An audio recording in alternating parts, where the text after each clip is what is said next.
Assalamualaikum warahmatullahi wabarakatuh. Apa kabar anak-anakku semua? Kelas 11 IPA maupun IPS. Pada kesempatan kali ini kita akan belajar mata pelajaran sejarah Indonesia. Untuk pembahasan pertama kita akan belajar bab 1, yaitu proses masuk dan perkembangan kolonialisme dan imperialisme. Nah, kita masuk pada awal materi. Apa itu kolonialisme dan imperialisme? Kolonialisme adalah suatu sistem ketika suatu negara menguasai rakyat dan sumber daya negara lain. Sedangkan imperialisme adalah suatu penjajahan langsung yang dilakukan oleh suatu negara terhadap negara lain.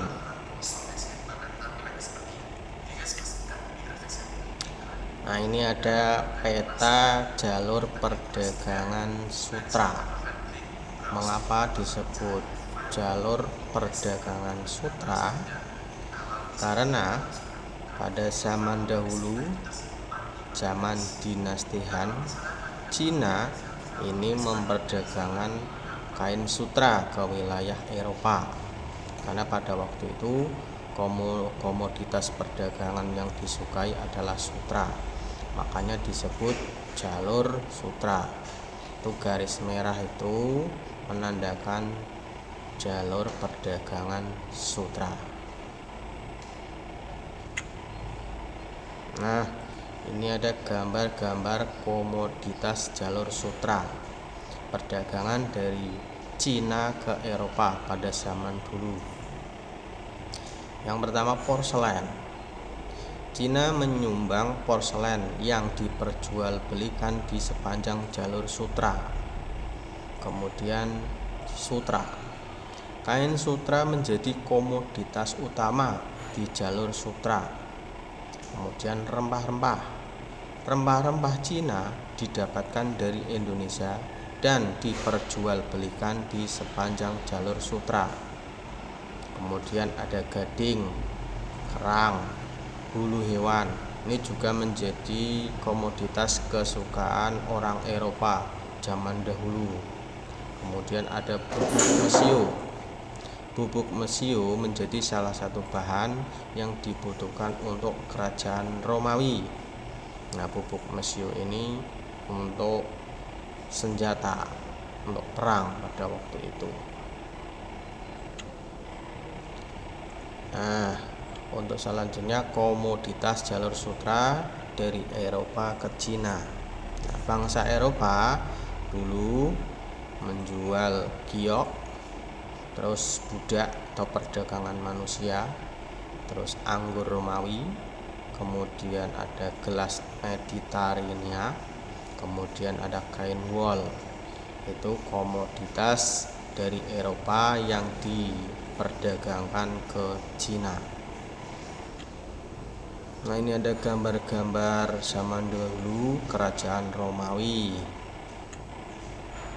Nah, lalu ini peta pembagian kerajaan Romawi pada waktu zaman dulu. Romawi ini dibagi menjadi dua wilayah, yaitu ada Western Empire, yaitu kerajaan Romawi bagian barat. Itu digambarkan warna orange. Warna orange itu kerajaan Romawi bagian barat. Kemudian untuk warna ungu, Eastern Empire, ini kerajaan Romawi bagian timur. Ini foto kerajaan Romawi zaman dahulu. Ini peradaban dulu udah maju kerajaan Romawi. Ini foto zaman peperangan kerajaan Romawi.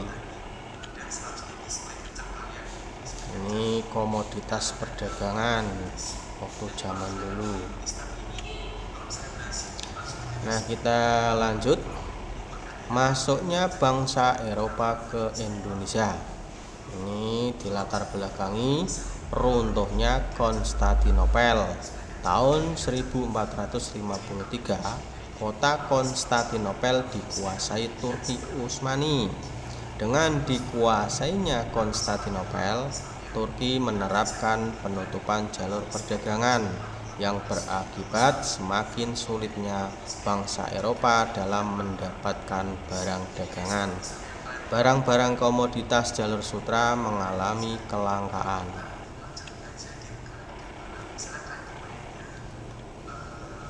Untuk selanjutnya, tujuan penjelajahan samudra. Nah, tujuan penjelajahan samudra itu ada 3. Biasa disingkat menjadi 3G atau 3G. Yang pertama gold, yang artinya misi memburu kekayaan. Yang kedua glory, yaitu misi memburu kejayaan. Yang ketiga gospel, yaitu misi menyebarkan agama. Agama pada waktu itu agama Nasrani atau agama Kristen. Berikutnya, faktor yang mendorong penjelajahan samudra. Ini faktor-faktornya. Yang pertama, jatuhnya Konstantinopel. Yang kedua, kisah perjalanan Marco Polo. Yang ketiga, penemuan teori bumi bulat. Kemudian yang keempat, penemuan kompas. Kemudian yang terakhir, semangat Reconquista. Apa itu semangat Reconquista? Reconquista adalah upaya penaklukan kembali Andalusia atau Spanyol. Jadi yang dinamakan Reconquista itu upaya penaklukan kembali negara Spanyol. Nah, tujuan bangsa Eropa menguasai bangsa Indonesia. Yang pertama, yaitu rempah-rempah. Penjajahan awal di Indonesia tidak lepas dari faktor-faktor rempah, karena negara Nusantara ini kaya akan rempah-rempah.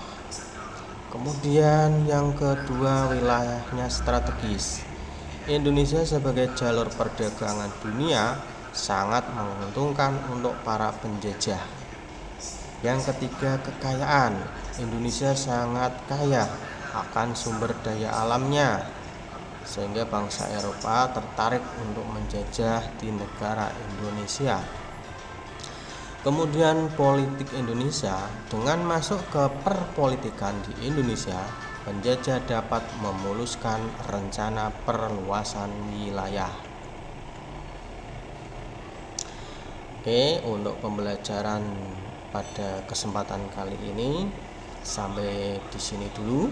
Nanti kita akan sambung di lain waktu. Saya akhiri, bila taufik wal hidayah. Wassalamualaikum warahmatullahi wabarakatuh.